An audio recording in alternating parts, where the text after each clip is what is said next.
दोस्तों नमस्कार। रोजगार है नहीं, जो था वो और कम हो गया। इस देश के भीतर में जनता के खून पसीने की कमाई या फिर इस देश की कमाई को पब्लिक सेक्टर में तब्दील किया गया। लेकिन इस देश में बीते 10 वर्षों में कोई भी पब्लिक सेक्टर ऐसा खड़ा होते हुए नजर आया ही नहीं जिसके जरिए ताल ठोक कर सत्ता कह सके, सरकार कह सके कि देखिए देश की संपत्ति है और देश की संपत्ति में लोगों का खून पसीना लगा हुआ है। यह परिस्थिति इस दौर में सुनने को आई नहीं।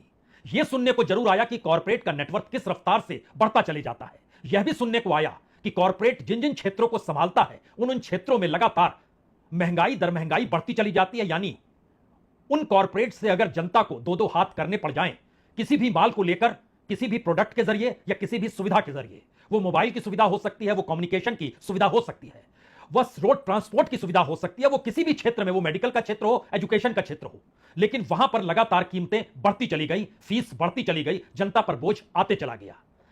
दरअसल यह मत सोचिए कि नेताओं की तर्ज पर आज आपसे बात होगी।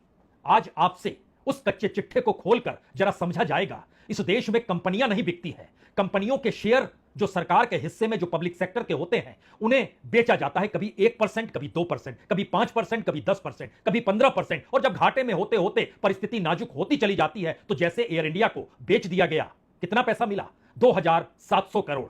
सरकार की फाइल में यही रकम दर्ज है, इतना ही पैसा मिला है। इस देश के भीतर इस दौर में कम से कम लाखों करोड़ रुपए का जिक्र सरकार इंफ्रास्ट्रक्चर को लेकर कर रही है। लेकिन इस देश की लाइफलाइन वो रेलवे हो, वह इस देश में ट्रांसपोर्ट हो, इस देश के भीतर में कम्युनिकेशन हो, इस देश के भीतर में अलग अलग क्षेत्रों के जरिए जो भी इंफ्रास्ट्रक्चर आपके जहन में आता है उसमें कोल इंडिया भी आएगा और ऑयल कॉर्पोरेशन ऑफ इंडिया भी आएगा, इंडियन ऑयल भी आएगा, एनटीपीसी भी आएगा।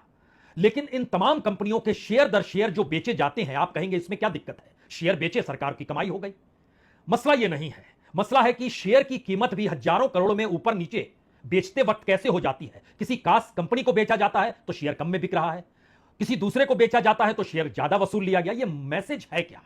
इस मैसेज के भीतर आप जाएं उससे पहले एक आंकड़ा आप समझ लीजिए कि मोदी सरकार ने इस बरस यानी चुनाव जीतने के बाद, यानी जून के बाद, एक ही बड़ा डिसइन्वेस्टमेंट किया है और वो किया है जनरल इंश्योरेंस कंपनी में।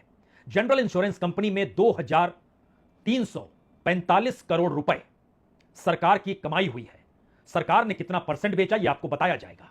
लेकिन एक क्षण के लिए जरा सोचिए कि बीते 10 बरस में जो 4,03,774 करोड़ रुपए जो सरकार की झोली में आए, बाजार में उसकी कीमत आज की तारीख में उतने ही परसेंट के शेयर के लिहाज से तकरीबन 18 लाख करोड़ से ज्यादा की है।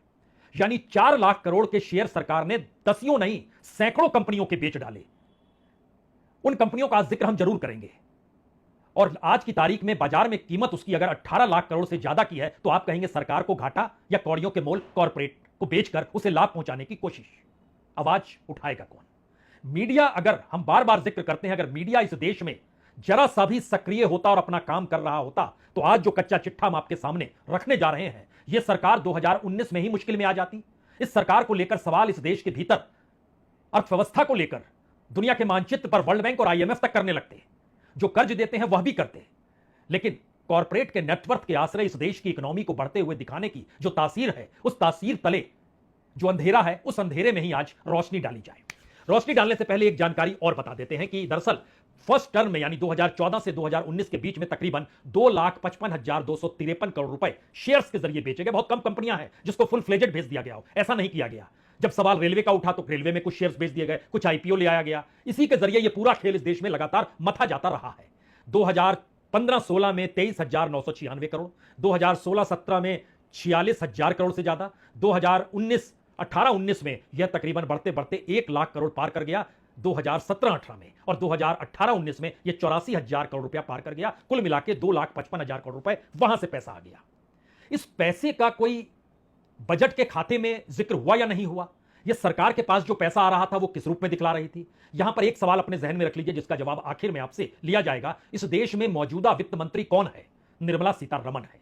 आरबीआई कहता है कुछ नहीं कर सकती, महंगाई को लेकर सरकार कहती है कुछ नहीं कर सकती, रोजगार एमएसएमई के जरिए या फिर कॉर्पोरेट के आश्रय या पब्लिक सेक्टर के आश्रय कुछ नहीं हो सकता।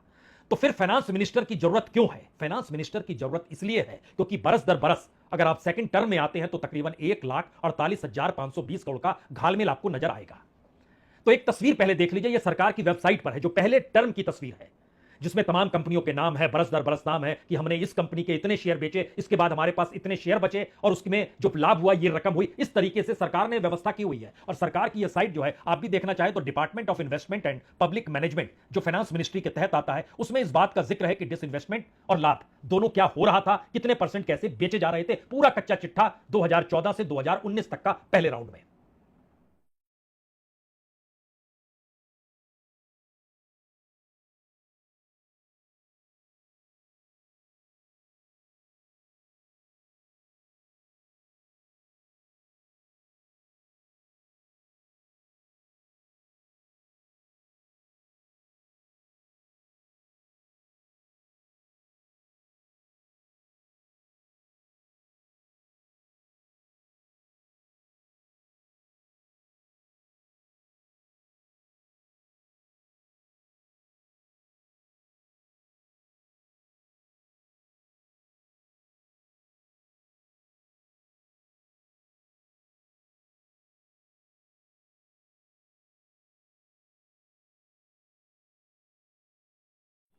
दो हजार उन्नीस भर नहीं, 2019 से 2024-25 तक के भी आंकड़े सरकार ने ही जारी किए हैं।